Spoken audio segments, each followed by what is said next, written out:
हरि को कौन से प्राणी प्रिय? जो लोभ रहित, छल रहित, दया निधि, दूसरों को सुख देने की भावना, लोभ नहीं। सबसे ज्यादा खास बात हमें लोभ पाप में लगाता है। हम कहते हैं लोभ नुकसानदायक है विरुद्ध भाव में। नाम जप का लोभ रखो, वो 20,000 जपते हम 30,000 जपेंगे, वो 8 घंटे जपते हम 10 घंटे जपेंगे, रात्रि में सब सोते हैं हम कम सो के खूब नाम जप करें, ये ले लोभ। वो एक बार चतुरासी जी का पाठ करते हम 2 बार करेंगे। लोभ बढ़ाओ, भगवत चरणारविंद के प्रति लोभ बढ़ाओ, ये लोभ सार्थक हो जाएगा, संसार के प्रति नहीं। लोभ रहित, छल रहित, किसी के साथ कपट का व्यवहार ना करो। पता नहीं क्यों कपट का व्यवहार करना सुखद लगता है। बिल्कुल गोलमाल, छुपा करके अंदर की बात को बाहर कुछ और बोलना, आचरण कुछ और होना, अंदर नहीं। क्या इससे फायदा क्या मिलेगा? सर्वात्मा भगवान तो सब जानते। सीधी बात करना, सीधी, जो हृदय में चल रही वही वाणी में, वही आचरण में। हम नीच है तो नीच है, अच्छे हैं तो अच्छे हैं, तो सुधार हो जाएगा। ऊपर से पॉलिश करके जब सुनार के पास ले जाओगे ना, तो 1 मिनट में पहचान जाएगा कि स्वर्ण की पॉलिश है, ये स्वर्ण नहीं है। छल रहित, कपट रहित। भगवान कह रहे मोह कपट छल छिद्र न भावा। नहीं अच्छा लगता कि जिसने पर सेवा का भाव ले लिया उसे बहुत सुख मिलता है, बहुत सुख मिलता है। हम चाहेंगे ऐसा कि आप लोगों के जीवन में कभी भगवान ऐसा अवसर दे कि कोई किसी की सोच उठानी पड़े, कपड़े धोने पड़े, और ऐसी सेवा में आप आनंदित होकर कर ले, फिर आप देखना आपके जीवन की धारा बदल जाएगी। विश्वास मानना, साधना तपस्या एक तरफ, और किसी एक बार ऐसे की असहाय की सेवा जो भगवान ने तुम्हें दी हो, ढूंढने की जरूरत नहीं, अचानक भगवान ने दी, आप उठा ले जाओ अस्पताल में, उनकी औषधि कराओ, अपने घर ले आओ, उनको स्वस्थ करो, कपड़ा लत्ता पहनाओ, 100-200 रुपया दो, जाओ भाई जहां जाना हो, तुम्हारी जहां व्यवस्था हो, इतना जरूर कर दो। जरूर, जब तक असहाय असमर्थ अवस्था है, कोई वृद्ध है, कोई ऐसा है, जरूर सेवा करनी चाहिए। दूसरों को सुख देने की भावना भगवान को प्रसन्न करने का बहुत बढ़िया उपाय है। कभी कोई प्यासा, लूला, लंगड़ा, कैसी परिस्थिति में भगवान तुम्हें सेवा का अवसर दे रहे हो, तो जानना मेरे नारायण भगवान इस रूप में आए हैं और सेवा का अवसर दे रहे। तो अपना काम रोक करके उनकी जरूर सेवा कर देना, उनका जरूर सहयोग कर देना। प्यास मिटाना, भोजन पवाना, औषधि दिलाना, वस्त्र पहना देना, ऐसी सुविधा दे देना। 4 लोग मिलकर करो, ना अकेले कर सको। कोई ऐसा बीमार मिल जाए, कोई ऐसा, उसको वास की व्यवस्था, भोजन की व्यवस्था, औषधि की व्यवस्था, भगवान देखता है, बहुत प्रसन्न हो जाएगा। कि अगर ऐसे सदगुरु की प्राप्ति हो जाए तो भगवत प्राप्ति देर नहीं लगती। निष्प्रेही गुरु भजन परायण, सो शिष्य पार उतारे। ज्यो नारद ऋषि व्यास उबारे, बूढ़त बहु जल धारे। बोले गुरुदेव कैसे हो? बोले निष्प्रिय, किसी से कोई मतलब रखने वाले ना हो, कोई परिचय बनाने वाले ना हो, तभी बात बनती है। पोजीशन देख करके, संपत्ति देख करके, सुख वासना की बात देख करके यदि हम किसी को शिष्य भाव स्वीकार करते हैं तो उसके ऊपर भगवत भाव न चढ़ेगा और ना हम उसका कल्याण कर पाएंगे, क्योंकि हमने उसकी भोग वस्तुएं देखी है और वो हम चाहते हैं कि रुपया दे दे, कपड़ा दे दे, अमुक भेंट दे दे, तो कभी शिष्य का कल्याण नहीं कर पाएगा। वो गुरु बोले निष्प्रेही गुरु, लौकिक पारलौकिक किसी भी वस्तु, पद प्रतिष्ठा की चाह ना हो, ऐसा गुरु। भजन परायण, रात दिन प्रभु के चिंतन में लगा हो। बोले ऐसा जब गुरु मिलता है तो चाहे जितना अधम शिष्य हो, निश्चित उसका उत्थान शुरू हो जाता है। उत्थान, रुपया पैसा, संसार की भोग सामग्री, नाना प्रकार के कुमार्गामी प्रवृत्तियां, सबको त्यागने का मन हो जाए और भगवान के पाने की इच्छा। यही उन्नति का दर्शन अपने अंदर है। हमारा परिवर्तन हो रहा है, संसार का राग छूट रहा है, भगवान प्यारे लग रहे हैं। निष्प्रेही गुरु भजन परायण, सो शिष्य पार उतारे। ज्यो नारद ऋषि व्यास उबारे, बूढ़त भौ जल धारे।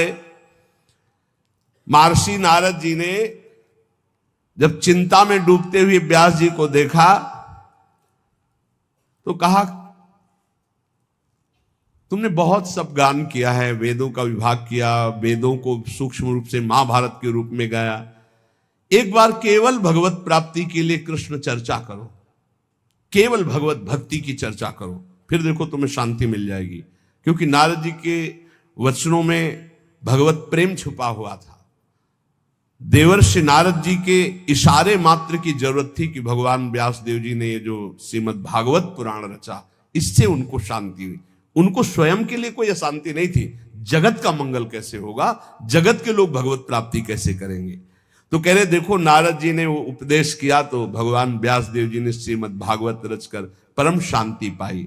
श्री सुखदेव भागवत गाथा परीक्षित सुनायो, और 7 दिवस में कलिमल खोयो, हरि को बेग मिलायो। श्री सुखदेव जी ने 7 दिन भागवत सुनाई और परीक्षित को परम पद प्रदान कर दिया। गोकर्ण जी ने 7 दिन भागवत सुनाई, धुंधकारी को परम पद प्राप्त हो गया।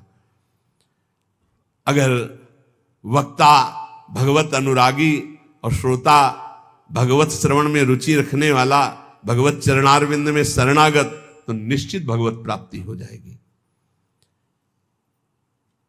पूजा कर श्रुति देव ब्राह्मण, वासुदेव बस कीन्हे, चक्षु द्वार होए हृदय ले आयो, बहुर जान नहीं दीने। जनकपुर में रहते थे उस समय राजा विदेहराज बहुलाश्व थे। वो भी भगवान की नित्य सेवा में रहते थे।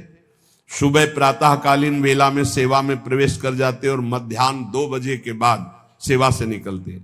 एक दिन देवर्षि नारद जी ने कहा कि भगवान द्वारिका में साक्षात विराजमान है, जिनकी आप आराधना कर रहे हो, चल के दर्शन करो ना। बोले जो आज्ञा।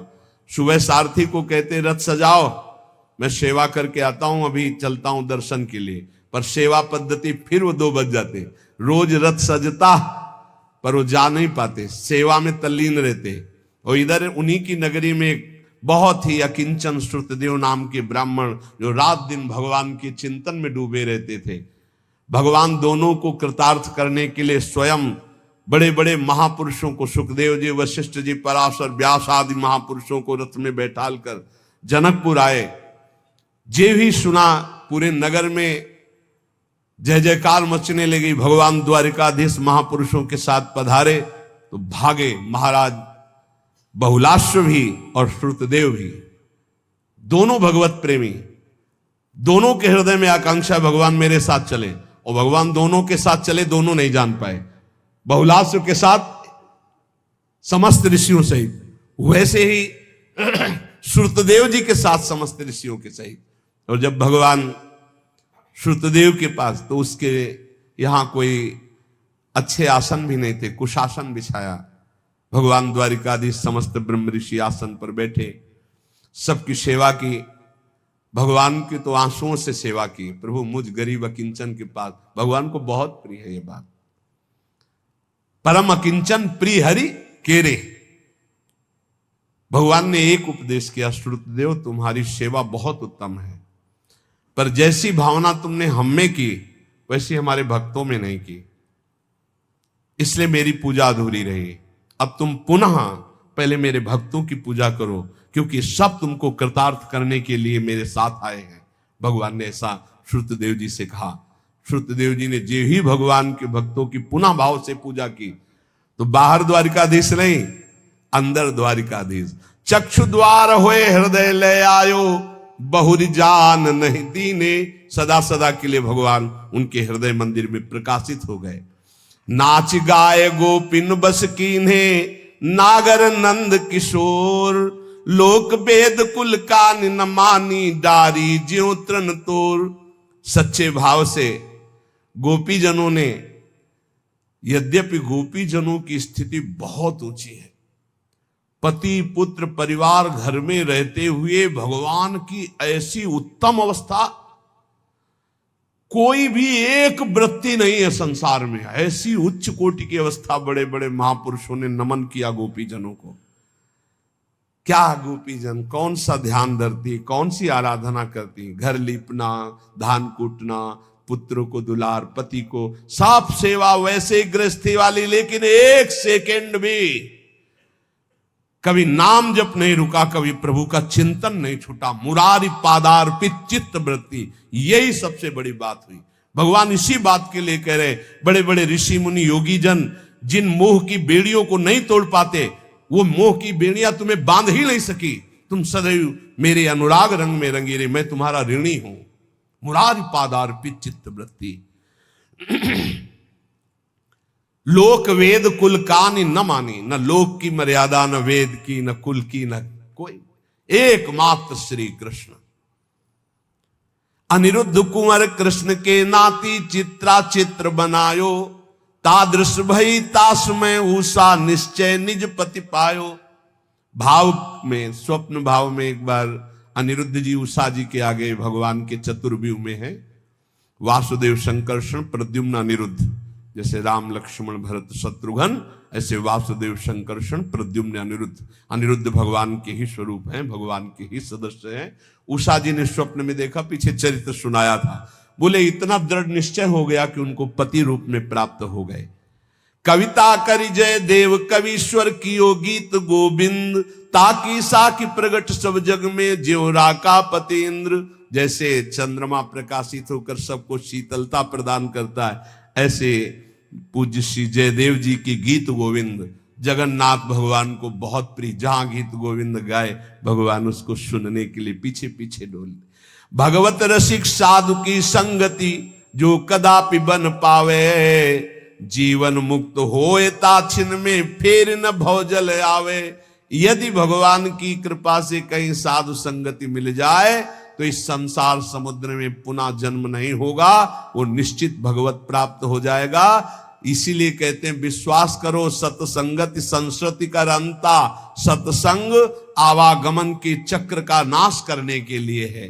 तो श्रीपाद प्रबोधानंद जी महाराज कह रहे हैं कि अमल मति घोरा नर्थकारी इंद्रियाणा, मतिशय परितोषैर दुष्करैर दुस्तरैश्च, विदधदिव सशोको येन केनापि देह, स्थिति मदिवश वृंदारण्य में कांतरत्या।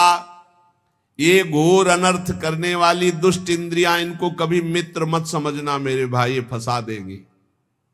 बहुत दुष्ट है, लाख समझाओ ये दुष्ट मानती नहीं है, जब तक इनकी पिटाई नहीं होती।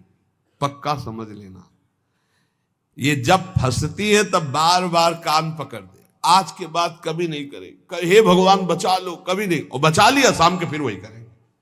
ऐसा दुष्ट मन, ऐसी दुष्ट इंद्रियां, ये सुधरती है पिटाई से ही सुधरती है। इनकी पिटाई क्या है? ये जो मांगे वो मत दो।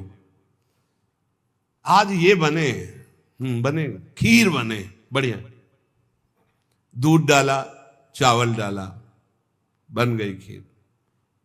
चीनी नहीं डाला, नहीं डालना चीनी। प्रभु को भोग लगाओ और पवाओ, कहेगी चीनी नहीं, चीनी नहीं डालना, खीर पाओ। आज हमको पकोड़ा पाने, नमक मत डालना, पकोड़ा बनाओ, भोग लगाओ। इसको उल्टा दे, तभी मानेगी। कल ये श्री जी पोशाक धारण किए थे, आज ये पोशाक धारण। आज श्री जी का ऐसा, श्री जी का चिंतन करने निकले कि इस शरीर का पोषण करने निकले। अरे इसके लिए उदासीन रहो, जो बने सो ऐसे ढाल लो, बस प्राण पोषण करना है। अलम अलमति घोरा अनर्थकार इंद्रियाणा। हम लोग प्रभु के वो दास हैं जहां माया पीछे घूमती है। एक आपको आंतरिक रहस्य बता दे, आप रुपया के लिए घूमोगे, जिंदगी मांगते हो जाएगी, कभी पूरा नहीं बनेगा।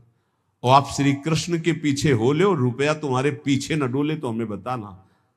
माया को सब जग भजे, माधव भजे न कोय। और जो माया तज माधव भजे, तो माया दासी होए, माया चेरी होए, समझ लो। अरे भगवान की इच्छा, मारा घूम रहा है वैभव उनका अनंत ब्रह्मांडों में, उनके दास होके। यार ये बहुत, ये अमल मति घोरा अनर्थकार इंद्रियाणाम, ये इंद्रियों के वशीभूत। हमें यही समझ में नहीं आता कि अपने लोग जब भगवत मार्ग में है तो रुपया और भोजन और वस्त्र और वास, इसकी चिंता क्यों है? क्या जगन्नाथ स्वामी के चरणों में तुम्हारा समर्पण नहीं हुआ क्या?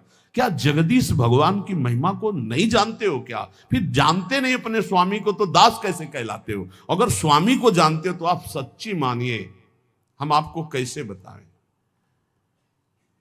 जरा सी भी आवश्यकता आज तक ऐसी नहीं अभी कि अब क्या होगा।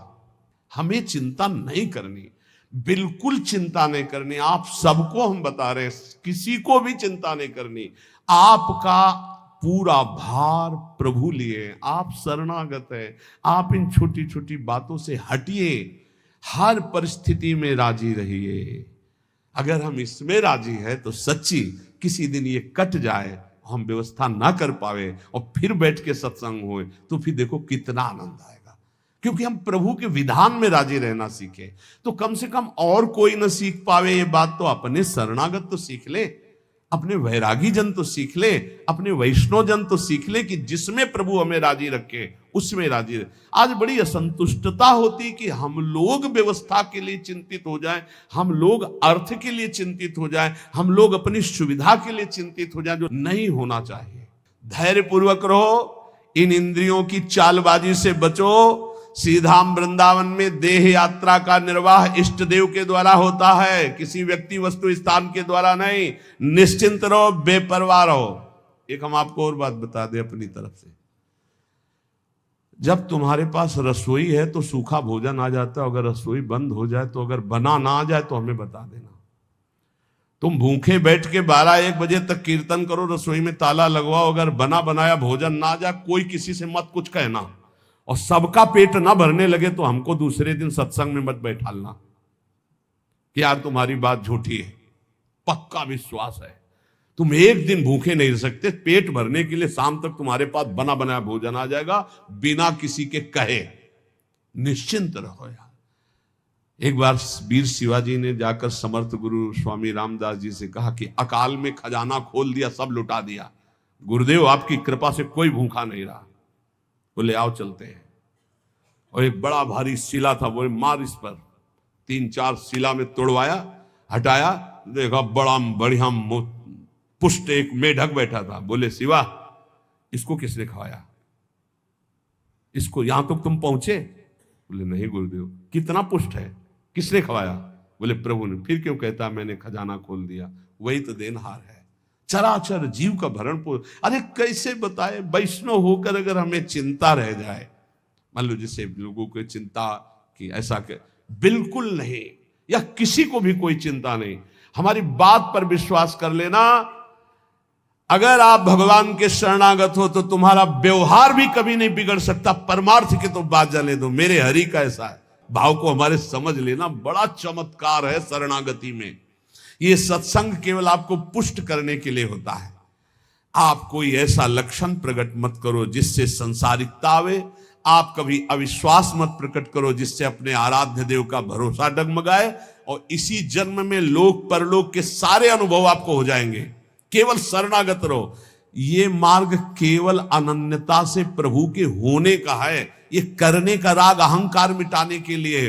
होने से भगवत प्राप्ति हो जाती है, करने से नहीं। करने से होने में आना होता है। अगर हो जाओ आज तो करना मिट जाएगा, जो पीछे किया वो मिट जाएगा, जो आगे है वो सब बराबर हो जाएगा और भगवत प्राप्ति हो जाएगी।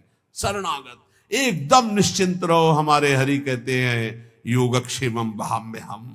किसी की चिंता मत करो। जो कभी कोई भूखा आ जाए तो हम भूखे रह जाएं, उसको पवा दें। अगर कभी किसी को सर्दी में जरूरत पड़े, अपना वस्त्र उतार के हम दे दें। ऐसी सेवाएं हम करें, पर हमारी अश्रद्धा नहीं होनी चाहिए। अपनी इंद्रियों को संयम में रखो, अपने आचार्य गुरु की शरण में रहो, निरंतर नाम जप करो। इसी जन्म में भगवत प्राप्ति करना है, अब पीछे नहीं हटना। श्री राधा वल्लभ लाल की।